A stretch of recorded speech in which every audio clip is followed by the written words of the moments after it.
Hello friends, welcome to brothers finance and good evening. ಇವತ್ತು market updates ಏನಂದರೆ, Sensex 1508 points gain ಆಗಿ 78,553 close ಆಗಿದೆ. Nifty 414 points gain ಆಗಿ 23,851 close ಆಗಿದೆ. ಬ್ಯಾಂಕ್ ನಿಫ್ಟಿ 1172 ಪಾಯಿಂಟ್ಸ್ ಗೇನ್ ಆಗಿ 54,290 close ಆಗಿದೆ. ಫ್ರೆಂಡ್ಸ್, ನಾಳೆ ಮಾರ್ಕೆಟ್ ಕ್ಲೋಸಲ್ಲಿರುತ್ತೆ ಗುಡ್ ಫ್ರೈಡೆ ಕಾರಣದಿಂದ.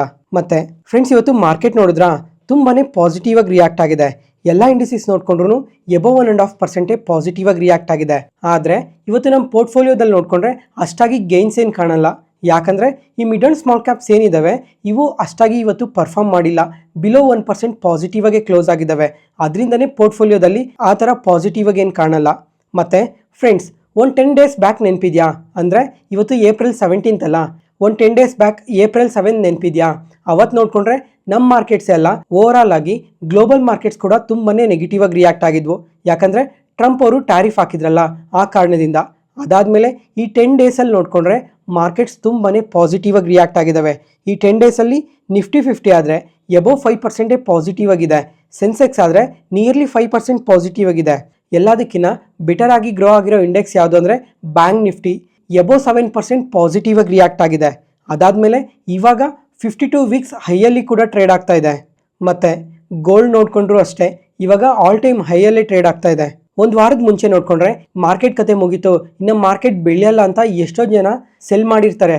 ಆದರೆ ಈ 10 ಡೇಸಲ್ಲೇ ನೋಡಿ ಎಷ್ಟು ಡಿಫ್ರೆನ್ಸ್ ಇದೆ. ಮತ್ತು ಅದಾದಮೇಲೆ ಮಾರ್ಕೆಟ್ ಇದೇ ಥರ ಪಾಸಿಟಿವ್ ಆಗಿ ಇರುತ್ತಾ ಇಲ್ವಾ ಅಂತ ಯಾವುದು ಡಿಸೈಡ್ ಮಾಡುತ್ತೆ ಗೊತ್ತಾ? ಈಗ Q4 ರಿಸಲ್ಟ್ಸ್ ಇದೆ ಅಲ್ಲ, ಇದೇ ಡಿಸೈಡ್ ಮಾಡುತ್ತೆ ನೆಕ್ಸ್ಟ್ ಮಾರ್ಕೆಟ್ ಇದೇ ಥರ ಪಾಸಿಟಿವ್ ಆಗಿ ಇರಬೇಕಾ ಬೇಡವಾ ಅಂತ. ಈಗಾಗಲೇ 2 IT ಕಂಪನೀಸ್ ಕ್ವಾರ್ಟರ್ಲಿ ರಿಸಲ್ಟ್ಸ್ನ ಪೋಸ್ಟ್ ಮಾಡಿದ್ದಾರೆ. ಇವ್ರ ರಿಸಲ್ಟ್ಸ್ ನೋಡಿಕೊಂಡ್ರೆ ಅನಲಿಸ್ಟ್ ಎಕ್ಸ್ಪೆಕ್ಟೇಷನ್ಗಿನ್ನ ಬಿಲೋ ರಿಸಲ್ಟ್ಸ್ನ ಪೋಸ್ಟ್ ಮಾಡಿದ್ದಾರೆ. ಅದಾದಮೇಲೆ ಈ ವೀಕೆಂಡಲ್ಲಿ HDFC ಬ್ಯಾಂಕ್ ರಿಸಲ್ಟ್ಸ್ ಕೂಡ ಪೋಸ್ಟ್ ಮಾಡ್ತಾರೆ. ನೋಡಬೇಕು ಇವರಾದರೆ ಯಾವ ಥರ ರಿಸಲ್ಟ್ಸ್ನ ಪೋಸ್ಟ್ ಮಾಡ್ತಾರೆ ಅಂತ. ಮತ್ತು ಅದಾದಮೇಲೆ ಫ್ರೆಂಡ್ಸ್, ಇವತ್ತು ಮಾರ್ಕೆಟ್ ನೋಡಿದ್ರಾ ತುಂಬಾ ಪಾಸಿಟಿವ್ ಆಗಿ ರಿಯಾಕ್ಟ್ ಆಗಿದೆ. ಇದಕ್ಕೆ ರೀಸನ್ ಏನಂದರೆ ಫ್ರೆಂಡ್ಸ್, ಲಾಸ್ಟ್ 2 ಡೇಸಿಂದ ನೋಡ್ತಾ ಇದ್ದೀರಾ FIS ಮಾತ್ರ ನಮ್ಮ ಮಾರ್ಕೆಟಲ್ಲಿ ತುಂಬಾ ಇನ್ವೆಸ್ಟ್ ಮಾಡ್ತಾ ಇದ್ದಾರೆ.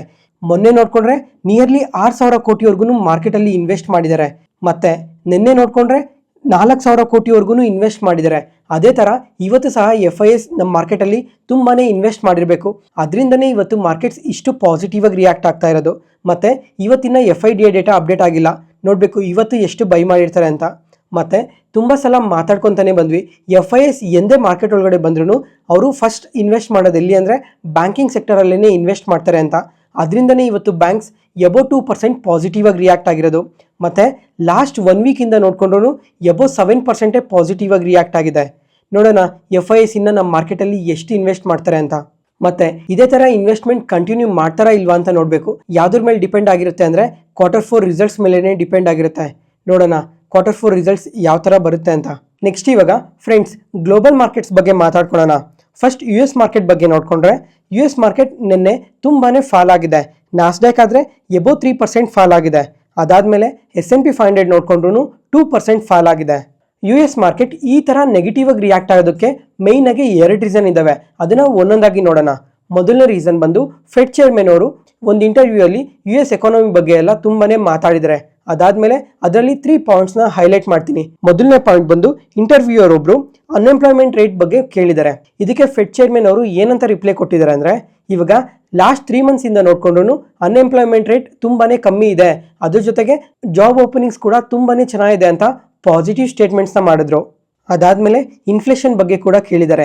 ಇದ್ರ ಬಗ್ಗೆ ಏನು ಹೇಳಿದ್ದಾರೆ ಅಂದರೆ, ಇನ್ಫ್ಲೇಷನ್ ಲಾಸ್ಟ್ ಟೈಮ್ ನೋಡಿಕೊಂಡ್ರೆ ಇನ್ಫ್ಲೇಷನ್ ತುಂಬಾ ಕಮ್ಮಿ ಬಂದಿದೆ, ಅದನ್ನು ಬಿಲೋ 2.5% ಬಂದಿದೆ.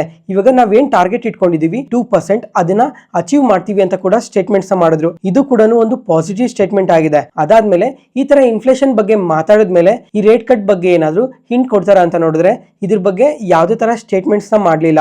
ಅದಾದಮೇಲೆ ಇವಾಗ ಎಲ್ಲದಕ್ಕಿಂತ ಇಂಪಾರ್ಟೆಂಟ್ ಥಿಂಗ್ ಏನು ಅಂದರೆ, 3ನೇ ಕ್ವಶನ್ ಏನು ಕೇಳಿದ್ದಾರೆ ಅಂದರೆ, ಇವಾಗ ಡೊನಾಲ್ಡ್ ಟ್ರಂಪ್ ಅವರು ತುಂಬಾ ಟ್ಯಾರಿಫ್ ಆಗ್ತಾ ಇದ್ದಾರಲ್ಲ, ಇದರಿಂದ ಕಮ್ಮಿಂಗ್ ಟೈಮಲ್ಲಿ ಇನ್ಫ್ಲೇಷನ್ ಯಾವ ಥರ ಇರ್ಬೋದು ಅಂತ ಕ್ವಶನ್ನ ಕೇಳಿದ್ದಾರೆ. ಅದಕ್ಕೆ ಫೆಡ್ ಚೇರ್ಮನ್ ಆದ ಜೆರೋಮ್ ಪವೆಲ್ ಅವರು ಏನಂತ ಸ್ಟೇಟ್ಮೆಂಟ್ ಮಾಡಿದ್ದಾರೆ ಅಂದರೆ, ಇವಾಗ ಡೊನಾಲ್ಡ್ ಟ್ರಂಪ್ ಅವರು ಎಲ್ಲ ಕಂಟ್ರೀಸ್ ಮೇಲೂ ಟ್ಯಾರಿಫ್ ಹಾಕಿದ್ದಾರೆ, ಅದನ್ನು ಎಕ್ಸ್ಪೆಕ್ಟೆಡ್ಗಿನ್ನ ತುಂಬಾ ಹೈ ಟ್ಯಾರಿಫ್ ಹಾಕಿದ್ದಾರೆ. ಅದರಿಂದ ಇನ್ಫ್ಲೇಷನ್ ಮೇಲೆ ಸ್ವಲ್ಪ ಎಫೆಕ್ಟ್ ಇರೋ ಚಾನ್ಸಸ್ ಇದೆ ಅಂತ ಸ್ಟೇಟ್ಮೆಂಟ್ಸ್ನ ಮಾಡಿದ್ದಾರೆ. ಮತ್ತು ಈ ಥರ ಇನ್ಫ್ಲೇಷನ್ ಜಾಸ್ತಿ ಆದ್ರೂ ರೇಟ್ ಕಟ್ ಏನೂ ಮಾಡಲ್ಲ, ಮತ್ತು ಈ ಇನ್ಫ್ಲೇಷನ್ನ ಲಾಂಗ್ ರನ್ ಅಲ್ಲಿ ಮತ್ತೆ ಕಮ್ಮಿ ಮಾಡೋದಕ್ಕೆ ಟ್ರೈ ಮಾಡ್ತೀವಿ ಅಂತ ಸ್ಟೇಟ್ಮೆಂಟ್ಸ್ ನ ಮಾಡಿದ್ದಾರೆ. ಮತ್ತೆ ಫೈನಲ್ ಆಗಿ US ಮಾರ್ಕೆಟ್ಸ್ ಬಗ್ಗೆನೂ ಕೇಳಿದ್ದಾರೆ. ಇವಾಗ ಏನ್ US ಮಾರ್ಕೆಟ್ ಕರೆಕ್ಟ್ ಆಗ್ತಾ ಇದೆ, ಈ ಟ್ರಂಪ್ ಅನ್ಸರ್ಟನಿಟೀಸ್ ಇಂದ ಮಾತ್ರನೇ ಕರೆಕ್ಟ್ ಆಗ್ತಾ ಇರೋದು. US ಮಾರ್ಕೆಟ್ ಅಲ್ಲಿ ತುಂಬಾನೇ ಸ್ಟ್ರೆಂತ್ ಇದೆ ಅಂತ ಪಾಸಿಟಿವ್ ಸ್ಟೇಟ್ಮೆಂಟ್ಸ್ ನ ಮಾಡಿದ್ದಾರೆ. ಇವಾಗ ಈ ಟ್ಯಾರಿಫ್ ಬಗ್ಗೆ ಸ್ವಲ್ಪ ನೆಗೆಟಿವ್ ಆಗಿ ಮಾತಾಡಿದ್ರಲ್ಲ, ಅದರಿಂದ ಕೂಡ ಸ್ವಲ್ಪ ಮಾರ್ಕೆಟ್ ಕರೆಕ್ಟ್ ಆಗಿದೆ. ನೆಕ್ಸ್ಟ್ ಅದಾದ್ಮೇಲೆ ಇವಾಗ ಟ್ರಂಪ್ ಅವ್ರ ಬಗ್ಗೆ ಮಾತಾಡ್ಕೊಳ್ಳೋಣ. ನೆನ್ನೆ ನ್ಯೂಸ್ ಅಲ್ಲಿ ನಾವ್ ಏನಂತ ಮಾತಾಡ್ಕೊಂಡ್ವಿ ಹೇಳಿ, ಇವಾಗ ಚೈನಾ ಮೇಲೆ ನೋಡ್ಕೊಂಡ್ರೆ 245% ಟ್ಯಾರಿಫ್ ಹಾಕಿದ್ದಾರೆ ಅಂತ ಮಾತಾಡ್ಕೊಂಡ್ವಿ. ಅದಾದ್ಮೇಲೆ ಇಂಡಿವಿಜುವಲ್ ಆಗಿ ಯಾವ್ಯಾವ ಪ್ರಾಡಕ್ಟ್ಸ್ ಮೇಲೆ ಎಷ್ಟೆಷ್ಟು ಟ್ಯಾರಿಫ್ ಹಾಕಿದ್ದಾರೆ ಅಂತ ಕೂಡ ಮಾತಾಡ್ಕೊಂಡ್ವಿ. ಮತ್ತೆ ಈ ಸೆಮಿ ಕಂಡಕ್ಟರ್ಸ್ ಮೇಲೆ, ಫಾರ್ಮಾ ಮೇಲೆ ಕೂಡ ಕಮಿಂಗ್ ಟೈಮಲ್ಲಿ ಟ್ಯಾರಿಫ್ ಇರೋ ಚಾನ್ಸಸ್ ಜಾಸ್ತಿನೇ ಇದೆ ಅಂತ ಸ್ಟೇಟ್ಮೆಂಟ್ಸ್ ಮಾಡಿದ್ದಾರೆ ಅಂತ ಕೂಡ ಮಾತಾಡ್ಕೊಂಡ್ವಿ.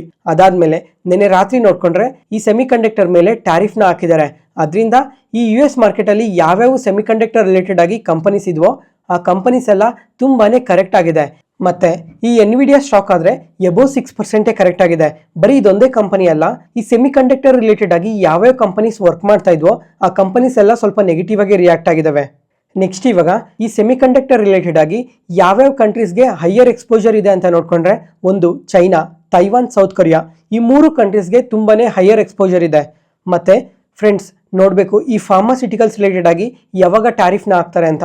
ಇವಾಗ ನೆಕ್ಸ್ಟ್ 3 ಡೇಸ್ ಮಾರ್ಕೆಟ್ ಕ್ಲೋಸ್ ಅಲ್ಲಿ ಇರುತ್ತಲ್ಲ, ನೋಡಬೇಕು ಈ ವೀಕೆಂಡ್ಸ್ ಅಲ್ಲಿ ಏನಾದರೂ ಈ ಫಾರ್ಮಾ ರಿಲೇಟೆಡ್ ಆಗಿ ಏನಾದರೂ ಟ್ಯಾರಿಫ್ ಹಾಕ್ತಾರಾ ಅಂತ.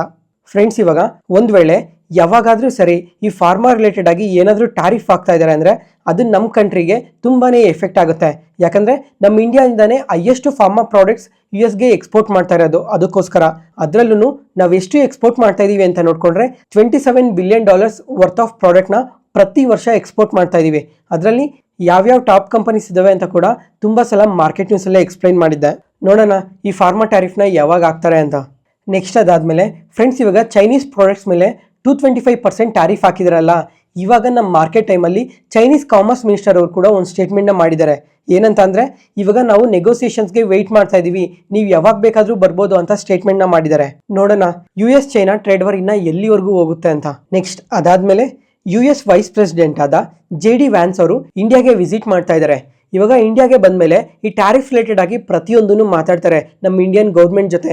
ಇವಾಗ ನಾವೆಷ್ಟು % ಟ್ಯಾಕ್ಸಸ್ನ ಕಲೆಕ್ಟ್ ಮಾಡ್ತಾ ಇದೀವಿ, ನೀವೆಷ್ಟು % ಟ್ಯಾಕ್ಸಸ್ನ ಕಲೆಕ್ಟ್ ಮಾಡ್ತಾ ಇದ್ದೀರಾ, ಮತ್ತೆ ಈ ರೆಸಿಪ್ರೋಕಲ್ ಟ್ಯಾರಿಫ್ ಏನಿದೆ ಇದನ್ನ ಕಮ್ಮಿ ಮಾಡೋದನ್ನ, ಜೊತೆಗೆ ಇವಾಗ ಬೇಸ್ ಟ್ಯಾರಿಫ್ 10% ಇದೆ ಅಲ್ಲ, ಈ ಪ್ರತಿಯೊಂದು ಟ್ಯಾರಿಫ್ ಬಗ್ಗೆನೂ ಇವಾಗ ಇಂಡಿಯಾಗೆ ವಿಸಿಟ್ ಮಾಡಿದಾಗ ಮಾತಾಡ್ತಾರೆ. ನೋಡಬೇಕು ಇವಾಗ ಇವ್ರು ಬರ್ತಾ ಇದಾರಲ್ಲ, ಇವಾಗ ಏನೇನು ಅಗ್ರಿಮೆಂಟ್ ನಡೀತೈತೆ ಇಂಡಿಯಾ ಮತ್ತೆ US ಮಧ್ಯೆ ಅಂತ. ನೆಕ್ಸ್ಟ್ ಅದಾದ್ಮೇಲೆ ನೆಕ್ಸ್ಟ್ ಮಂತ್ ಅಲ್ಲಿ ನೋಡ್ಕೊಂಡ್ರೆ ಯುರೋಪಿಯನ್ ಯೂನಿಯನ್ ಜೊತೆ ಕೂಡ ಫ್ರೀ ಟ್ರೇಡ್ ಅಗ್ರಿಮೆಂಟ್ ಇದೆ May 12th. ಆ ಅಗ್ರಿಮೆಂಟ್ ಅಲ್ಲೂ ನೋಡಬೇಕು ಫೈನಲ್ ಆಗಿ ಏನು ಅಪ್ಡೇಟ್ಸ್ ಬರುತ್ತೆ ಅಂತ. ನೆಕ್ಸ್ಟ್ ಅದಾದ್ಮೇಲೆ ಫ್ರೆಂಡ್ಸ್ ಇವಾಗ ಗೋಲ್ಡ್ಮನ್ ಸಾಕ್ಸ್ ಅವರು ಒಂದು ಸ್ಟೇಟ್ಮೆಂಟ್ನ ಮಾಡಿದ್ದಾರೆ ಈ ಟ್ರೇಡ್ ವಾರ್ ರಿಲೇಟೆಡ್ ಆಗಿ. ಏನಂತ ಅಂದ್ರೆ, ಈ ಟ್ರೇಡ್ ವಾರ್ ನೋಡ್ಕೊಂಡ್ರೆ ದಿನ ಇನ್ಕ್ರೀಸ್ ಆಗ್ತಾನೆ ಇದೆ. ಅದರಿಂದ ಇನ್ವೆಸ್ಟರ್ಸ್ ಈಗಾಗಲೇ $800 ಬಿಲಿಯನ್ ಚೈನೀಸ್ ಸ್ಟಾಕ್ಸ್ ಇಂದ ಸೆಲ್ ಮಾಡಿದ್ದಾರೆ ಅಂತ ಹೇಳಿದ್ದಾರೆ. ಅದಾದ್ಮೇಲೆ ಈಗ US ಗೌರ್ಮೆಂಟ್ ಸಹ ಈ ಚೈನೀಸ್ ಕಂಪನೀಸ್ ಆದ ಆಲಿಬಾಬಾ ಮತ್ತೆ ಬೈದು ಈ ಎರಡೂ ಕಂಪನೀಸ್ನ US ಮಾರ್ಕೆಟ್ಸ್ ಇಂದ ಡಿಲಿಸ್ಟ್ ಮಾಡೋದಕ್ಕೆ ಯೋಚನೆ ಮಾಡ್ತಾ ಇದ್ದಾರೆ ಅಂತ ಕೂಡ ಹೇಳಿದ್ದಾರೆ. ಇದೇನಾದ್ರೂ ನಡೆದ್ರೆ ಗ್ಲೋಬಲ್ ಮಾರ್ಕೆಟ್ಸ್ ಇಂದ ಹ್ಯೂಜ್ ಸೆಲ್ ಆಫ್ ನೋಡೋ ಚಾನ್ಸಸ್ ಕೂಡ ತುಂಬಾನೇ ಜಾಸ್ತಿ ಇದೆ. ಯಾಕಂದ್ರೆ ಫ್ರೆಂಡ್ಸ್ ಇವಾಗ ಒಂದು ಸ್ಟಾಕ್ ಮಾರ್ಕೆಟ್ ಇಂದ ಒಂದು ಕಂಪನಿನ ಡಿಲಿಸ್ಟ್ ಮಾಡ್ತಾ ಇದ್ದಾರೆ ಅಂದ್ರೆ ಇದೊಂದು ತುಂಬಾನೇ ನೆಗೆಟಿವ್ ನ್ಯೂಸ್ ಆಗುತ್ತೆ. ಈ ನ್ಯೂಸ್ ಯಾವುದೇ ಕಾರಣಕ್ಕೂ ನಿಜ ಆಗಬಾರ್ದು. ಒಂದ್ ವೇಳೆ ನಿಜ ಆಯ್ತು ಅಂದ್ರೆ ಬರೀ US ಮಾರ್ಕೆಟ್ಸ್, ಚೈನಾ ಮಾರ್ಕೆಟ್ಸ್ ಮಾತ್ರನೇ ಅಲ್ಲ, over all global markets correct ಆಗೋ ಚಾನ್ಸಸ್ ತುಂಬಾನೇ ಜಾಸ್ತಿ ಇದೆ. ನೋಡೋಣ ಇದ್ರ ಬಗ್ಗೆ ಇನ್ನ ಕಮಿಂಗ್ ಟೈಮಲ್ಲಿ ಏನು ಅಪ್ಡೇಟ್ಸ್ ಮಾಡ್ತಾರೆ ಈ ಗೋಲ್ಡ್ಮನ್ ಸ್ಯಾಕ್ಸ್ ಅವರು ಅಂತ. ಈ ಥರ ಕಾಂಪ್ಲಿಕೇಟೆಡ್ ಇನ್ಫಾರ್ಮೇಷನ್ ಎಲ್ಲ ಸಿಂಪ್ಲಿಫೈ ಮಾಡಿ ನಿಮ್ಮ ಮುಂದೆ ತರ್ತಾ ಇದೀವಲ್ಲ, ಯಾವುದೇ ಪಾಯಿಂಟಲ್ಲಿ ನಾನು ಹೇಳೋ ಇನ್ಫಾರ್ಮೇಷನ್ ನಿಮಗೆ ಯೂಸ್ಫುಲ್ ಅನಿಸಿದ್ರೆ ಈ ವಿಡಿಯೋನ ಲೈಕ್ ಮಾಡಿ, ಮತ್ತು ನಿಮ್ಮ ಫ್ರೆಂಡ್ಸಲ್ಲಿ ಯಾರಿಗಾದ್ರೂ ಸ್ಟಾಕ್ ಮಾರ್ಕೆಟ್ ಬಗ್ಗೆ ಇಂಟ್ರೆಸ್ಟ್ ಇರೋಗೆ ಈ ವಿಡಿಯೋಸ್ನ ಶೇರ್ ಮಾಡಿ. Next market key updates. First ಇವಾಗ IDFC ಬ್ಯಾಂಕ್ ಬಗ್ಗೆ ಮಾತಾಡ್ಕೊಳ್ಳೋಣ. ಇವತ್ತು ಈ ಬ್ಯಾಂಕ್ ಬಗ್ಗೆ ಒಂದು ಇಂಟ್ರೆಸ್ಟಿಂಗ್ ಅಪ್ಡೇಟ್ ಬಂದಿದೆ. ಏನಂತ ಅಂದರೆ, ಇವರು 7,500 crores ಫಂಡ್ ರೈಸ್ ಮಾಡ್ತಾ ಇದ್ದೀವಿ ಅಂತ ಹೇಳಿದ್ದಾರೆ.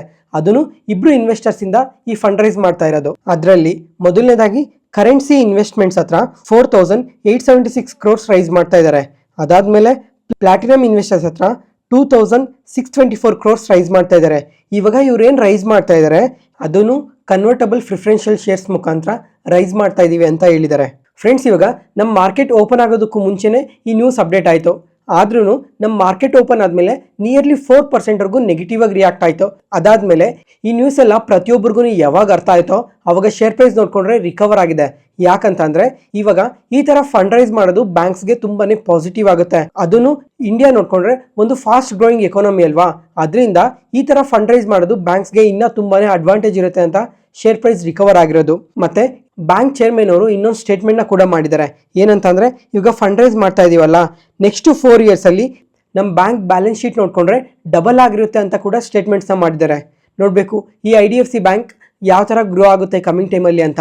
ಮತ್ತೆ ಇವಾಗ ಆಲ್ ಟೈಮ್ ವೈಸಿಂದ ನೋಡ್ಕೊಂಡ್ರೆ ನಿಯರ್ಲಿ 20 to 25% ವರೆಗೂ ಕರೆಕ್ಟ್ ಆಗಿದೆ. ಮತ್ತೆ ಲಾಸ್ಟ್ ಕ್ವಾರ್ಟರ್ ಅಲ್ಲಿ ನೋಡ್ಕೊಂಡ್ರೆ ಬೆಟರ್ ರಿಸಲ್ಟ್ಸ್ ನ ಪೋಸ್ಟ್ ಮಾಡಿದ್ರು. ಆದ್ರೆ ಒಂದೇ ಒಂದು ನೆಗೆಟಿವ್ ಡೇಟಾ ಇಂದ ಮಾತ್ರ ಅನಲಿಸ್ಟ್ ಎಸ್ಟಿಮೇಷನ್ಸ್ ಗಿನ್ನ ಬಿಲೋ ಬಂದಿತ್ತು. ಏನಂತಂದ್ರೆ ಒಂದು ಬಿಸ್ನೆಸ್ ಲೋನ್ ಅಲ್ಲಿ ಒಂದು ಡಿಫಾಲ್ಟ್ ಇತ್ತು, ಆ ಕಾರಣದಿಂದ ಸ್ವಲ್ಪ ವೀಕ್ ರಿಸಲ್ಟ್ಸ್ ನ ಪೋಸ್ಟ್ ಮಾಡಿದ್ರು. ಅದು ಬಿಟ್ರೆ ಮಿಕ್ಕಿರೋ ರಿಸಲ್ಟ್ಸ್ ಏನ್ ಇವ್ರು ಪೋಸ್ಟ್ ಮಾಡಿದ್ರು ಆ ರಿಸಲ್ಟ್ಸ್ ಎಲ್ಲ ತುಂಬಾನೇ ಪಾಸಿಟಿವ್ ಆಗಿ ಪೋಸ್ಟ್ ಮಾಡಿದ್ರು. ನೋಡೋಣ ಈ Q4 ಅಲ್ಲಿ ಇವರು ಯಾವ ತರ ರಿಸಲ್ಟ್ಸ್ ನ ಪೋಸ್ಟ್ ಮಾಡ್ತಾರೆ ಅಂತ. ನೆಕ್ಸ್ಟ್ ಅದಾದ್ಮೇಲೆ ಸೊನಾಟಾ ಸಾಫ್ಟ್ವೇರ್ಸ್ ಈ ಕಂಪನಿ ನೋಡ್ಕೊಂಡ್ರೆ ನಮ್ಮ ಮಾರ್ಕೆಟ್ ಓಪನಿಂಗ್ ಅಲ್ಲೇ ನಿಯರ್ಲಿ 10% ವರೆಗೂ ನೆಗೆಟಿವ್ ಆಗಿ ಓಪನ್ ಆಯಿತು. ಯಾಕಂದ್ರೆ ಈ ಕಂಪನಿ ಮ್ಯಾನೇಜ್ಮೆಂಟ್ ಇವತ್ತು ನಮ್ಮ ಮಾರ್ಕೆಟ್ ಟೈಮ್ಗಿನ್ನ ಮುಂಚೆ ಒಂದು ಸ್ಟೇಟ್ಮೆಂಟ್ ನ ಮಾಡಿದ್ರು. ಏನಂತ ಅಂದ್ರೆ ಈ Q4 ಏನಿದೆ, ಈ Q4 ಅಲ್ಲಿ ರೆವಿನ್ಯೂಸ್ ಡ್ರಾಪ್ ಆಗೋ ಚಾನ್ಸಸ್ ಇದೆ ಲಾಸ್ಟ್ ಕ್ವಾರ್ಟರ್ಗೆ ಕಂಪೇರ್ ಮಾಡ್ಕೊಂಡ್ರೆ ಅಂತ ಸ್ಟೇಟ್ಮೆಂಟ್ಸ್ ನ ಮಾಡಿದ್ರು. ಯಾಕಂದ್ರೆ ಈ ಇಂಟರ್ನ್ಯಾಷನಲ್ ಬಿಸ್ನೆಸ್ ಏನಿದೆ ಇದರಲ್ಲಿ ಸ್ವಲ್ಪ ರೆವಿನ್ಯೂಸ್ ಡ್ರಾಪ್ ಆಗೋ ಚಾನ್ಸಸ್ ತುಂಬಾನೇ ಜಾಸ್ತಿ ಇದೆ ಅಂತ ಸ್ಟೇಟ್ಮೆಂಟ್ಸ್ ನ ಮಾಡಿದ್ದಾರೆ.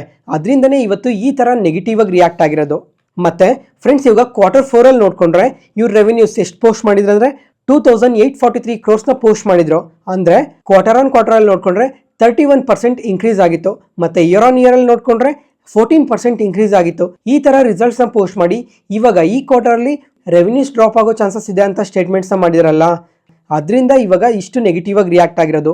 ಮತ್ತೆ ನಮ್ಮ ಮಾರ್ಕೆಟ್ ಯಾವಾಗ ಪಾಸಿಟಿವ್ ಆಗಿ ಮೂವ್ ಆಗ ಸ್ಟಾರ್ಟ್ ಆಯ್ತು ಶೇರ್ ಪ್ರೈಸ್ ಸಹ ಸ್ವಲ್ಪ ಪಾಸಿಟಿವ್ ಆಗಿ ರಿಕವರ್ ಆಗಿದೆ. ನೆಕ್ಸ್ಟ್ ಅದಾದ್ಮೇಲೆ ಫ್ರೆಂಡ್ಸ್ ಇವಾಗ ಈ ಅದಾನಿ ಕಂಪನೀಸ್ ಬಗ್ಗೆ ಒಂದು ಇಂಟ್ರೆಸ್ಟಿಂಗ್ ಡೇಟಾ ಸಿಕ್ಕಿದೆ. ಈ ಡೇಟಾದಲ್ಲಿ ನೋಡ್ಕೊಂಡ್ರೆ ಈ ಡಿಸೆಂಬರ್ ಮಂತಲ್ಲಿ ಯಾರ್ಯಾರು ಎಷ್ಟೆಷ್ಟು ಹೋಲ್ಡ್ ಮಾಡ್ತಾ ಇದ್ದಾರೆ ಮತ್ತೆ ಮಾರ್ಚ್ ಎಂಡ್ಗೆಲ್ಲ ಇವರು ಇನ್ಕ್ರೀಸ್ ಮಾಡಿದಾರಾ ಡಿಕ್ರೀಸ್ ಮಾಡಿದಾರಾ ಕ್ಲಿಯರ್ ಆಗಿ ಗೊತ್ತಾಗುತ್ತೆ. ಅದು ಯಾರ್ಯಾರು ಇನ್ವೆಸ್ಟ್ಮೆಂಟ್ಸ್ ಗೊತ್ತಾಗುತ್ತೆ ಅಂದ್ರೆ FIS ಏನಾದರೂ ಇನ್ವೆಸ್ಟ್ ಮಾಡಿದಾರಾ ಇಲ್ವಾ, ಅದಾದ್ಮೇಲೆ GQG ಪಾರ್ಟ್ನರ್ಸ್ ಅವರು ಇನ್ವೆಸ್ಟ್ ಮಾಡಿದಾರಾ ಇಲ್ವಾ, ಮ್ಯೂಚುವಲ್ ಫಂಡ್ಸ್ ಅವರು ಇನ್ವೆಸ್ಟ್ ಮಾಡಿದಾರಾ ಇಲ್ವಾ ಅಂತ ಕ್ಲಿಯರ್ ಆಗಿ ಗೊತ್ತಾಗುತ್ತೆ. ಒಂದ್ಸಲ ಇಮೇಜ್ ನ ಕ್ಲಿಯರ್ ಆಗಿ ನೋಡಿ. ಫಸ್ಟ್ ಕಾಲಮ್ ನ ನೋಡಿ. ಇದರಲ್ಲಿ ಫಸ್ಟ್ ಇವಾಗ FIS ಹೋಲ್ಡಿಂಗ್ ಬಗ್ಗೆ ಮಾತಾಡ್ಕೊಳ್ಳೋಣ. ಈ Q3 ಅಲ್ಲಿ ನೋಡ್ಕೊಂಡ್ರೆ ಎಷ್ಟು ಹೋಲ್ಡ್ ಮಾಡ್ತಾ ಇದ್ದಾರೆ ಮತ್ತೆ Q2 ಅಲ್ಲಿ ನೋಡ್ಕೊಂಡ್ರೆ ಎಷ್ಟು ಹೋಲ್ಡ್ ಮಾಡ್ತಾ ಇದ್ದಾರೆ, ಯಾವ್ಯಾವ ಕಂಪನೀಸ್ ಅಲ್ಲಿ ಇನ್ವೆಸ್ಟ್ಮೆಂಟ್ ನ ಕಮ್ಮಿ ಮಾಡಿದಾರಾ ಇಲ್ವಾ ಅಂತ ಕ್ಲಿಯರ್ ಆಗಿ ಗೊತ್ತಾಗುತ್ತೆ. ಒಂದ್ಸಲ ಇವಾಗ FIS ಹೋಲ್ಡಿಂಗ್ ನೋಡಿ. ACC ಸಿಮೆಂಟ್ಸ್ ಅಲ್ಲಿ ನೋಡ್ಕೊಂಡ್ರೆ ಇನ್ವೆಸ್ಟ್ಮೆಂಟ್ ನ ಕಮ್ಮಿ ಮಾಡ್ಕೊಂಡಿದ್ದಾರೆ. ಅದಾದ್ಮೇಲೆ ಅದಾನಿ ಗ್ರೀನ್ ಎನರ್ಜಿ ಸೊಲ್ಯೂಷನ್ಸ್ ಅಲ್ಲಿ ಇನ್ಕ್ರೀಸ್ ಮಾಡಿದ್ದಾರೆ. ಮತ್ತೆ ಅದಾನಿ ಪವರ್ ಅಲ್ಲಿ ಇನ್ಕ್ರೀಸ್ ಮಾಡಿದ್ದಾರೆ. ಅದಾನಿ ಟೋಟಲ್ ಗ್ಯಾಸ್ ಅಲ್ಲಿ ಇನ್ಕ್ರೀಸ್ ಮಾಡಿದ್ದಾರೆ. ಮತ್ತೆ ಈ ಅದಾನಿ ಗ್ರೀನ್ ಎನರ್ಜಿಯಲ್ಲಿ ಅದಾನಿ ಪೋರ್ಟ್ಸ್ ಅಲ್ಲಿ ತುಂಬಾನೇ ಸೆಲ್ ಮಾಡಾಕಿದ್ದಾರೆ. ಮತ್ತೆ ಅಂಬುಜಾ ಸಿಮೆಂಟ್ಸ್ ಅಲ್ಲೂ ಸೆಲ್ ಮಾಡಿದ್ದಾರೆ. ಫ್ರೆಂಡ್ಸ್ ಇವಾಗ ಇಲ್ಲಿ ಫೈನಲ್ ಆಗಿ ನೋಡಿ 3633 crores ಈ ಅದಾನಿ ಗ್ರೂಪ್ಸ್ ಇಂದಾನೇ ಸೆಲ್ ಮಾಡಾಕಿದ್ದಾರೆ FIS ಈ ಲಾಸ್ಟ್ ಕ್ವಾರ್ಟರ್ ಅಲ್ಲಿ. ಅದಾದ್ಮೇಲೆ ಇವಾಗ ಈ GQG ಪಾರ್ಟ್ನರ್ಸ್ ಗೊತ್ತಲ್ಲ, ಇದೊಂದು ಇನ್ವೆಸ್ಟ್ಮೆಂಟ್ ಫರ್ಮ್. ಇವ್ರು ನೋಡ್ಕೊಂಡ್ರೆ ಅದಾನಿ ಗ್ರೂಪ್ಸ್ ಅಲ್ಲಿ ತುಂಬಾನೇ ಇನ್ವೆಸ್ಟ್ ಮಾಡ್ತಾ ಬಂದ್ರು. ಬರೀ ಇವಾಗಿಂದ ಮಾತ್ರನೇ ಅಲ್ಲ, ಅದಾನಿ ಗ್ರೂಪ್ ಮೇಲೆ ಎಷ್ಟು ಅಲಿಗೇಷನ್ಸ್ ಬಂದ್ವೋ ಅವಾಗೆಲ್ಲ ಅದಾನಿ ಗ್ರೂಪ್ಸ್ ಕರೆಕ್ಟ್ ಆಗ್ತಾ ಬಂದ್ವಲ್ವಾ, ಆ ಟೈಮ್ ಇಂದನೂ ಸಹ ಈ GQG ಪಾರ್ಟ್ನರ್ಸ್ ಅವರು ಕಂಟಿನ್ಯೂಸ್ ಆಗಿ ಅದಾನಿ ಗ್ರೂಪ್ಸ್ ಅಲ್ಲಿ ಇನ್ವೆಸ್ಟ್ ಮಾಡ್ತಾನೆ ಬರ್ತಾ ಇದ್ದಾರೆ. ಇವಾಗ ಈ ಲಾಸ್ಟ್ ಕ್ವಾರ್ಟರ್ ಅಲ್ಲಿ ನೋಡ್ಕೊಂಡ್ರೆ ಯಾವ್ಯಾವ ಕಂಪನೀಸ್ ಅಲ್ಲಿ ಇನ್ವೆಸ್ಟ್ಮೆಂಟ್ ನ ಇನ್ಕ್ರೀಸ್ ಮಾಡ್ಕೊಂಡಿದ್ದಾರೆ ಅಂತ ನೋಡ್ಕೊಂಡ್ರೆ, ಒಂದು ಅದಾನಿ ಗ್ರೀನ್ ಎನರ್ಜಿ ಸೊಲ್ಯೂಷನ್ಸ್ ಅಲ್ಲಿ 141 crores ಇನ್ವೆಸ್ಟ್ ಮಾಡಿದ್ದಾರೆ. ಅದಾದ್ಮೇಲೆ ಅದಾನಿ ಎಂಟರ್ಪ್ರೈಸಸ್ ಅಲ್ಲಿ 416 crores ಇನ್ವೆಸ್ಟ್ ಮಾಡಿದ್ದಾರೆ. ಅದಾನಿ ಗ್ರೀನ್ ಎನರ್ಜಿಯಲ್ಲಿ 433 crores ಇನ್ವೆಸ್ಟ್ ಮಾಡಿದ್ದಾರೆ. ಇವಾಗ ಟೋಟಲ್ ಆಗಿ ಈ ಮಾರ್ಚ್ ಮಂತ್ ಎಂಡಿಗೆ ನೋಡ್ಕೊಂಡ್ರೆ 719 crores ಈ ಅದಾನಿ ಗ್ರೂಪ್ಸ್ ಅಲ್ಲಿ ಇನ್ವೆಸ್ಟ್ ಮಾಡಿದ್ದಾರೆ. ನೆಕ್ಸ್ಟ್ ಅದಾದ್ಮೇಲೆ ಇವಾಗ ಮ್ಯೂಚುವಲ್ ಫಂಡ್ಸ್ ಅವರು ಎಷ್ಟೆಷ್ಟು ಇನ್ವೆಸ್ಟ್ ಮಾಡಿದ್ದಾರೆ, ಇನ್ವೆಸ್ಟ್ಮೆಂಟ್ ಏನಾದರೂ ಕಮ್ಮಿ ಮಾಡಿದಾರಾ ಜಾಸ್ತಿ ಮಾಡಿದಾರಾ ಅಂತ ನೋಡೋಣ. ಇವಾಗ ಈ ಮ್ಯೂಚುವಲ್ ಫಂಡ್ ಅವ್ರು ನೋಡ್ಕೊಂಡ್ರೆ ಅದಾನಿ ಗ್ರೀನ್ ಎನರ್ಜಿ ಸೊಲ್ಯೂಷನ್ಸ್ ಅಲ್ಲಾದ್ರೆ 563 ಕೋಟಿ ಬೈ ಮಾಡಿದ್ದಾರೆ. ಅದಾನಿ ಎಂಟರ್ಪ್ರೈಸಸ್ ಅಲ್ಲಿ 322 ಕೋಟಿ ಬೈ ಮಾಡಿದ್ದಾರೆ. ಅದಾನಿ ಗ್ರೀನ್ ಎನರ್ಜಿಯಲ್ಲಿ ಆದ್ರೆ 973 ಕೋಟಿ ಬೈ ಮಾಡಿದ್ದಾರೆ. ಟೋಟಲ್ ಆಗಿ ಈ ಮಾರ್ಚ್ ಮಂತ್ ಎಂಡಿಗೆ ನೋಡ್ಕೊಂಡ್ರೆ 1601 crores ಬೈ ಮಾಡಿದ್ದಾರೆ. ಫ್ರೆಂಡ್ಸ್ ಇವಾಗ ಬರೀ ಈ ಮ್ಯೂಚುವಲ್ ಫಂಡ್ ಹೌಸಸ್ ಮಾತ್ರನೇ ಅಲ್ಲ, LIC ಅವರು ಸಹ ಈ ಅದಾನಿ ಗ್ರೂಪ್ಸ್ ಅಲ್ಲಿ ತುಂಬಾನೇ ಬೈ ಮಾಡಿದ್ದಾರೆ. ಅದರಲ್ಲಿ ಯಾವ್ಯಾವ ಕಂಪನೀಸ್ ಅಲ್ಲಿ ಎಷ್ಟೆಷ್ಟು ಬೈ ಮಾಡಿದ್ದಾರೆ ಅಂತ ಈ ಇಮೇಜ್ ನ ನೋಡಿ ಕ್ಲಿಯರ್ ಆಗಿ ಗೊತ್ತಾಗುತ್ತೆ. ಮೊದಲನೇದಾಗಿ ಈ ACC ಸಿಮೆಂಟ್ಸ್ ಅಲ್ಲಿ ನೋಡ್ಕೊಂಡ್ರೆ 412 crores ಇನ್ವೆಸ್ಟ್ ಮಾಡಿದ್ದಾರೆ. ಅದಾನಿ ಎಂಟರ್ಪ್ರೈಸಸ್ ಅಲ್ಲಾದ್ರೆ 361 crores ಇನ್ವೆಸ್ಟ್ ಮಾಡಿದ್ದಾರೆ. ಅದಾನಿ ಪೋರ್ಟ್ಸ್ ಅಲ್ಲಿ 631 crores, ಅಂಬುಜಾ ಸಿಮೆಂಟ್ಸಲ್ಲಿ 636 ಕ್ರೋರ್ಸ್. ಇವಾಗ ಈ LIC ಅವರು ಇನ್ವೆಸ್ಟ್ ಮಾಡಿರೋ ಪ್ರಕಾರ ನೋಡಿಕೊಂಡ್ರೆ ಈ ಸಿಮೆಂಟ್ ಕಂಪನೀಸಲ್ಲಿ ತುಂಬಾ ಪಾಸಿಟಿವ್ ಆಗಿ ನೋಡ್ತಾ ಇದ್ದಾರೆ. ಅದಕ್ಕೋಸ್ಕರನೇ ಟೋಟಲ್ ಆಗಿ 1000 ಕ್ರೋರ್ಸ್ ಈ ಎರಡು ಸಿಮೆಂಟ್ ಕಂಪನೀಸಲ್ಲೇ ಇನ್ವೆಸ್ಟ್ ಮಾಡಿದ್ದಾರೆ. ಟೋಟಲ್ ಆಗಿ ಈ ಮಾರ್ಚ್ ಮಂತ್ ಎಂಡಿಗೆ ನೋಡಿಕೊಂಡ್ರೆ 2042 ಕ್ರೋರ್ಸ್ ಇನ್ವೆಸ್ಟ್ ಮಾಡಿದ್ದಾರೆ ಬರೀ ಅದಾನಿ ಗ್ರೂಪ್ಸಲ್ಲಿ ಮಾತ್ರನೇ. ನೆಕ್ಸ್ಟ್ ಅದಾದಮೇಲೆ ಇನ್ಶೂರೆನ್ಸ್ ಕಂಪನೀಸ್ ನೋಡಿಕೊಂಡ್ರೆ ತುಂಬಾನೇ ಇನ್ವೆಸ್ಟ್ ಮಾಡಿದ್ದಾರೆ. ಕಾಲಮ್ನ ನೋಡಿ ಕ್ಲಿಯರ್ ಆಗಿ ಗೊತ್ತಾಗುತ್ತೆ ಇಂಡಿವಿಜುವಲ್ ಆಗಿ ಯಾವ್ಯಾವ ಕಂಪನೀಸಲ್ಲಿ ಎಷ್ಟು ಇನ್ವೆಸ್ಟ್ ಮಾಡಿದ್ದಾರೆ ಅಂತ. ಇವಾಗ ಇನ್ಶೂರೆನ್ಸ್ ಕಂಪನೀಸ್ ಟೋಟಲ್ ಆಗಿ 1800 ಕ್ರೋರ್ಸ್ ಇನ್ವೆಸ್ಟ್ ಮಾಡಿದ್ದಾರೆ. ಅದಾದಮೇಲೆ ಈ ಪೆನ್ಷನ್ ಫಂಡ್ಸ್ ಅವರಾದರೆ 1000 ಕ್ರೋರ್ಸ್ ಇನ್ವೆಸ್ಟ್ ಮಾಡಿದ್ದಾರೆ. ಫ್ರೆಂಡ್ಸ್, ಇವಾಗ ನೀವು ಯಾರಾದರೂ ಈ ಅದಾನಿ ಗ್ರೂಪ್ಸಲ್ಲಿ ತುಂಬಾನೇ ಪಾಸಿಟಿವ್ ಆಗಿದ್ರೆ ಒಂದ್ಸಲ ಕಮೆಂಟ್ ಸೆಷನಲ್ಲಿ ಕಮೆಂಟ್ ಮಾಡಿ ಯಾವ ಕಂಪನಿನ ಪಾಸಿಟಿವ್ ಆಗಿ ನೋಡ್ತಾ ಇದ್ದೀರಾ ಅಂತ ಎಲ್ಲರಿಗೂ ಗೊತ್ತಾಗುತ್ತೆ. ನೆಕ್ಸ್ಟ್ ಇವಾಗ ಗೌರ್ಮೆಂಟಿಂದ ಕೂಡ ಇನ್ನೊಂದು ಅಪ್ಡೇಟ್ ಬಂದಿದೆ. ಏನಂತಂದರೆ ಇವಾಗ ರೀಸೆಂಟ್ ಟೈಮಲ್ಲಿ ನೋಡಿಕೊಂಡ್ರೆ ಈ ಮ್ಯಾಸ್ಗೊಂಡಾಕ್ ಶಿಪ್ ಬಿಲ್ಡಿಂಗಲ್ಲಿ OFS ರೂಟಲ್ಲಿ ಸ್ವಲ್ಪ ಸ್ಟೇಕ್ನ ಕಮ್ಮಿ ಮಾಡ್ಕೊಂಡ್ರಲ್ಲ, ಇದು ತುಂಬಾ ಸಕ್ಸಸ್ಫುಲ್ ಆಗಿರೋದಕ್ಕೆ ಇದೇ ವರ್ಷದಲ್ಲಿ ಇನ್ನೂ ಸ್ವಲ್ಪ ಕಂಪನೀಸಲ್ಲಿ ಇದೇ ಥರ OFS ಮುಖಾಂತರ ಸ್ಟೇಕ್ನ ಕಮ್ಮಿ ಮಾಡ್ಕೊತೀವಿ ಅಂತ ಸ್ಟೇಟ್ಮೆಂಟ್ನ ಮಾಡಿದ್ದಾರೆ. ಇವಾಗ ಯಾವ್ಯಾವ ಕಂಪನೀಸ್ ಅಂತ ನೋಡಿಕೊಂಡ್ರೆ ಒಂದ್ಸಲ ಇಮೇಜ್ನ ಕ್ಲಿಯರಾಗಿ ನೋಡಿ. ಈ RVNL ಕಂಪನಿ ಇದೆ ಅಲ್ಲ, ಈ ಕಂಪನಿಯಲ್ಲಾದರೆ ಜೂನ್ ತಿಂಗಳಾದಮೇಲೆ OFS ಮುಖಾಂತರ ಸ್ಟೇಕ್ನ ಕಮ್ಮಿ ಮಾಡ್ಕೊತೀವಿ ಅಂತ ಹೇಳಿದ್ದಾರೆ. ಅದಾದಮೇಲೆ ಗಾರ್ಡನ್ ರಿಚ್ ಶಿಪ್ ಬಿಲ್ಡಿಂಗಲ್ಲಾದರೆ Q1 ಆದಮೇಲೆ ಸ್ಟೇಕ್ನ ಕಮ್ಮಿ ಮಾಡ್ಕೊತೀವಿ ಅಂತ ಹೇಳಿದ್ದಾರೆ. ಮತ್ತು ಕೋಲ್ ಇಂಡಿಯಾದಲ್ಲಾದರೆ ಜುಲೈ ತಿಂಗಳಾದಮೇಲೆ OFSಗೆ ಬರುತ್ತೆ ಅಂತ ಹೇಳಿದ್ದಾರೆ. ಅದಾದಮೇಲೆ LICಯಲ್ಲೂ ಸ್ಟೇಕ್ನ ಕಮ್ಮಿ ಮಾಡ್ಕೊತಾರಂತೆ. ಇವಾಗ ಈ LICಯಲ್ಲಿ ಎಷ್ಟು ಸ್ಟೇಕ್ನ ಹೋಲ್ಡ್ ಮಾಡ್ತಾ ಇದ್ದಾರೆ ಅಂತ ಒಂದ್ಸಲ ಈ ಕಾಲಮ್ನ ನೋಡಿ. 96% ಗೌರ್ಮೆಂಟೇ ಈ ಕಂಪನಿಯಲ್ಲಿ ಸ್ಟೇಕ್ನ ಹೋಲ್ಡ್ ಮಾಡ್ತಾ ಇರೋದು. ಇವಾಗ ನೆಕ್ಸ್ಟ್ ಇಯರ್ ಅಂದರೆ 2026 ಜಾನ್ವರಿ ಮತ್ತು ಮಾರ್ಚ್ ಮಧ್ಯದಲ್ಲಿ ಈ ಕಂಪನಿಯಲ್ಲೂ ಸಹ ಸ್ವಲ್ಪ ಸ್ಟೇಕ್ನ ಕಮ್ಮಿ ಮಾಡ್ಕೊತೀವಿ ಅಂತ ಹೇಳಿದ್ದಾರೆ. ನೋಡೋಣ ಇದೆಲ್ಲ ಯಾವಾಗ ನಡೆಯುತ್ತೆ ಅಂತ. ನೆಕ್ಸ್ಟ್ ಅದಾದಮೇಲೆ ಇವತ್ತು ನಮ್ಮ ಮಾರ್ಕೆಟಲ್ಲಿ ತುಂಬಾ ಕಂಪನೀಸ್ ಕ್ವಾರ್ಟರ್ಲಿ ರಿಸಲ್ಟ್ಸ್ನ ಪೋಸ್ಟ್ ಮಾಡಿದ್ದಾರೆ. ಅದನ್ನು ಒಂದೊಂದಾಗಿ ನೋಡ್ಕೊಂಡು ಹೋಗೋಣ. ಫಸ್ಟ್ ಇವಾಗ ವಿಪ್ರೋ ಈ ಕಂಪನಿ ನೋಡಿದ್ರಾ, ಇವತ್ತು ನಮ್ಮ ಮಾರ್ಕೆಟಲ್ಲಿ ನಿಯರ್ಲಿ 5%ವರೆಗೂ ನೆಗೆಟಿವ್ ಆಗಿ ರಿಯಾಕ್ಟ್ ಆಗಿದೆ. ಬರೀ ಇದೊಂದೇ ಕಂಪನಿ ಅಂತಾನೆ ಅಲ್ಲ, ಇವತ್ತು most of the IT companies ಎಲ್ಲ ತುಂಬಾ ನೆಗೆಟಿವ್ ಆಗಿ ರಿಯಾಕ್ಟ್ ಆಗಿದ್ದಾವೆ. ಯಾಕಂದರೆ ಈ ವಿಪ್ರೋ ಕಂಪನಿ ಅನಲಿಸ್ಟ್ ಎಸ್ಟಿಮೇಷನ್ಸ್ಗಿನ್ನ ಬಿಲೋ ರಿಸಲ್ಟ್ಸ್ನ ಪೋಸ್ಟ್ ಮಾಡಿದ್ದಾರೆ. ಅದರಿಂದ ನೆಕ್ಸ್ಟ್ ಇವಾಗ ಇವ್ರ ರಿಸಲ್ಟ್ಸ್ ನೋಡಿಕೊಂಡ್ರೆ ಇಯರ್ ಆನ್ ಇಯರಲ್ಲಿ ರೆವೆನ್ಯೂಸಲ್ಲಿ ಯಾವುದೇ ಥರ ಗ್ರೋತ್ ಇಲ್ಲ, ಜಸ್ಟ್ 1% ಮಾತ್ರನೇ ಗ್ರೋ ಆಗಿರೋದು. ಮತ್ತು ಪ್ರಾಫಿಟ್ ವಿಷಯಕ್ಕೆ ಬಂದರೆ ಇಯರ್ ಆನ್ ಇಯರಲ್ಲಿ 26% ಗ್ರೋ ಆಗಿದೆ. ಕ್ವಾರ್ಟರಲ್ಲಿ ನೋಡಿಕೊಂಡ್ರೆ ಜಸ್ಟ್ 6% ಮಾತ್ರನೇ ಗ್ರೋ ಆಗಿರೋದು. ಮತ್ತು ಫ್ಯೂಚರ್ ಗೈಡೆನ್ಸ್ ನೋಡ್ಕೊಂಡ್ರೂ ವೀಕಾಗೆ ಕೊಟ್ಟಿದ್ದಾರೆ. ಯಾಕಂತ ಅಂದರೆ ಇವಾಗ ತುಂಬಾ ಗ್ಲೋಬಲ್ ಅನ್ಸರ್ಟನಿಟೀಸ್ ಇದೆ ಅಲ್ಲ, ಅದರಿಂದ ಫ್ಯೂಚರ್ ಗೈಡೆನ್ಸ್ ವೀಕಾಗಿ ಕೊಟ್ಟಿರೋದು. ಮತ್ತು ಅದಾದಮೇಲೆ ಇವಾಗ ನೊವಾಮಾ ಅವ್ರು ನೋಡಿಕೊಂಡ್ರೆ ಈ ಕಂಪನಿನ ಡೌನ್ಗ್ರೇಡ್ ಮಾಡಿ ಹೋಲ್ಡ್ ರೇಟಿಂಗ್ ಕೊಟ್ಟು ಟಾರ್ಗೆಟ್ ಪ್ರೈಸ್ $260 ಪರ್ ಶೇರ್ ಅಂತ ಹೇಳಿದ್ದಾರೆ. ಮತ್ತು ಅದಾದಮೇಲೆ ಸಿಟಿ ಅವ್ರು ನೋಡಿಕೊಂಡ್ರು ಈ ಕಂಪನಿಗೆ ಸೆಲ್ ರೇಟಿಂಗ್ ಕೊಟ್ಟು ಟಾರ್ಗೆಟ್ ಪ್ರೈಸ್ $215 ಪರ್ ಶೇರ್ ಅಂತ ಹೇಳಿದ್ದಾರೆ. ಫ್ರೆಂಡ್ಸ್, ಇವಾಗ ಈ IT ಕಂಪನೀಸ್ ಬಗ್ಗೆ ಒಂದು ಯೋಚನೆ ಮಾಡಬೇಕು. ಏನಂತ ಅಂದರೆ ಒಂದು ಗ್ಲೋಬಲ್ ಅನ್ಸರ್ಟನಿಟೀಸ್ ಇದೆ. ಅದಾದಮೇಲೆ ಇವರು ಯಾವ ಥರ ಫ್ಯೂಚರ್ ಗೈಡೆನ್ಸ್ ಕೊಡ್ತಾ ಇದ್ದಾರೆ ಅನ್ನೋದು ತುಂಬಾ ಇಂಪಾರ್ಟೆಂಟ್ ಆಗಿರುತ್ತೆ. ಇವಾಗ ಈ ವಿಪ್ರೋ ಕಂಪನಿ ಏನಿದೆ ಇವರು ತುಂಬಾ ವೀಕ್ ಗೈಡೆನ್ಸ್ನ ಕೊಟ್ಟಿದ್ದಾರೆ. ಅದರಿಂದನೇ ಇವತ್ತು ಇಷ್ಟು ನೆಗೆಟಿವ್ ಆಗಿ ರಿಯಾಕ್ಟ್ ಆಗಿರೋದು. ನೆಕ್ಸ್ಟ್ ಅದಾದಮೇಲೆ ಫ್ರೆಂಡ್ಸ್, ಇವಾಗ ನಮ್ಮ ಮಾರ್ಕೆಟ್ ಕ್ಲೋಸ್ ಆದಮೇಲೆ ಇಂಡಿಯಾದಲ್ಲೇ ಸೆಕೆಂಡ್ ಲಾರ್ಜೆಸ್ಟ್ IT ಕಂಪನಿಯಾದ ಇನ್ಫೋಸಿಸ್ ಅವರು ಕೂಡ Q4 ರಿಸಲ್ಟ್ಸ್ನ ಪೋಸ್ಟ್ ಮಾಡಿದ್ದಾರೆ. ಇವ್ರ ರಿಸಲ್ಟ್ಸ್ ನೋಡ್ಕೊಂಡ್ರು ಕಂಪ್ಲೀಟ್ ಆಗಿ ವೀಕ್ ರಿಸಲ್ಟ್ಸ್ನ ಪೋಸ್ಟ್ ಮಾಡಿದ್ದಾರೆ. ಫಸ್ಟ್ ಇವಾಗ ಇವ್ರ ರೆವೆನ್ಯೂಸ್ ನೋಡಿಕೊಂಡ್ರೆ ಇಯರ್ ಆನ್ ಇಯರಲ್ಲಿ 7% ಇನ್ಕ್ರೀಸ್ ಆಗಿದೆ. ಕ್ವಾರ್ಟರಲ್ಲಿ 2% ಫಾಲ್ ಆಗಿದೆ. ಅದಾದಮೇಲೆ ಪ್ರಾಫಿಟ್ಸ್ ವಿಷಯಕ್ಕೆ ಬಂದರೆ ಇಯರ್ ಆನ್ ಇಯರಲ್ಲಿ 12% ಫಾಲ್ ಆಗಿದೆ. ಕ್ವಾರ್ಟರಲ್ಲಿ ನೋಡಿಕೊಂಡ್ರೆ 3% ಫಾಲ್ ಆಗಿದೆ. ಜೊತೆಗೆ ಅನಲಿಸ್ಟ್ ಎಸ್ಟಿಮೇಷನ್ಸ್ಗಿನ್ನ ವೀಕ್ ರಿಸಲ್ಟ್ಸ್ನ ಪೋಸ್ಟ್ ಮಾಡಿದ್ದಾರೆ. ಇವಾಗ ಈ ರಿಸಲ್ಟ್ಸ್ನ ಪೋಸ್ಟ್ ಮಾಡಿದ್ಮೇಲೆ $22 ಪರ್ ಶೇರ್ ಡಿವಿಡೆಂಡ್ನ ಕೂಡ ಅನೌನ್ಸ್ ಮಾಡಿದ್ದಾರೆ. ನೆಕ್ಸ್ಟ್ ಅದಾದಮೇಲೆ ಇವಾಗ ಇವ್ರ ಗೈಡೆನ್ಸ್ ನೋಡಿಕೊಂಡ್ರೆ ಈ ಇಯರಲ್ಲಿ 0 to 3% ರೆವಿನ್ಯೂ ಗ್ರೋತ್ ಇರುತ್ತೆ ಅಂತ ಹೇಳಿದ್ದಾರೆ. ಮತ್ತು ಇವಾಗ ಇವ್ರ ರಿಸಲ್ಟ್ಸ್ ಪೋಸ್ಟ್ ಮಾಡಿದ್ಮೇಲೆ ಈ ಕಂಪನಿ CFO ಅವರಾದರೆ ಈ ಫಿನಾನ್ಷಿಯಲ್ ಇಯರಲ್ಲಿ 20,000 ಫ್ರೆಷರ್ಸ್ನ ಹೈಯರ್ ಮಾಡ್ತೀವಿ ಅಂತ ಸ್ಟೇಟ್ಮೆಂಟ್ಸ್ನ ಮಾಡಿದ್ದಾರೆ. ಫ್ರೆಂಡ್ಸ್, ಇವಾಗ ಈ ಥರ ವೀಕ್ ರಿಸಲ್ಟ್ಸ್ನ ಪೋಸ್ಟ್ ಮಾಡಿದಾರಲ್ಲ, ನೋಡಬೇಕು ಸೋಮವಾರ ಮಾರ್ಕೆಟಲ್ಲಿ ಯಾವ ಥರ ರಿಯಾಕ್ಟ್ ಆಗುತ್ತೆ ಅಂತ. ಅದಾದಮೇಲೆ ಇವತ್ತು ರಾತ್ರಿ US ಮಾರ್ಕೆಟಲ್ಲೂ ಸಹ ನೋಡಬೇಕು ಇನ್ಫೋಸಿಸ್ ADR ಆದರೆ ಯಾವ ಥರ ರಿಯಾಕ್ಟ್ ಆಗುತ್ತೆ ಅಂತ. ನೆಕ್ಸ್ಟ್ ಇವಾಗ ವಾರೆ ಎನರ್ಜಿ ಕಂಪನಿ ಬಗ್ಗೆ ಮಾತಾಡ್ಕೊಳ್ಳೋಣ. ಇವತ್ತು ನಮ್ಮ ಮಾರ್ಕೆಟ್ ಟೈಮಲ್ಲಿ ನೋಡಿಕೊಂಡ್ರೆ ನಿಯರ್ಲಿ 14%ವರೆಗೂ ಪಾಸಿಟಿವ್ ಆಗಿ ರಿಯಾಕ್ಟ್ ಆಗಿತ್ತು. ಯಾಕಂತ ಅಂದರೆ ಇವರು ನೆನ್ನೆ ನಮ್ಮ ಮಾರ್ಕೆಟ್ ಕ್ಲೋಸ್ ಆದಮೇಲೆ ಕ್ವಾರ್ಟರ್ಲಿ ರಿಸಲ್ಟ್ಸ್ನ ಪೋಸ್ಟ್ ಮಾಡಿದ್ದಾರೆ.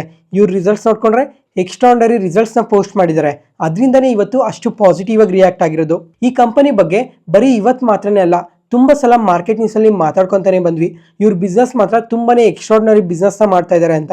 ಇವಾಗ ಇವ್ರ ರಿಸಲ್ಟ್ಸ್ ನೋಡಿಕೊಂಡ್ರೆ ಇಯರ್ ಆನ್ ಇಯರಲ್ಲಿ ರೆವಿನ್ಯೂಸ್ ನೋಡಿಕೊಂಡ್ರೆ 74% ಇನ್ಕ್ರೀಸ್ ಆಗಿದೆ. ಪ್ರಾಫಿಟ್ಸ್ ಆದರೆ 89% ಇನ್ಕ್ರೀಸ್ ಆಗಿದೆ.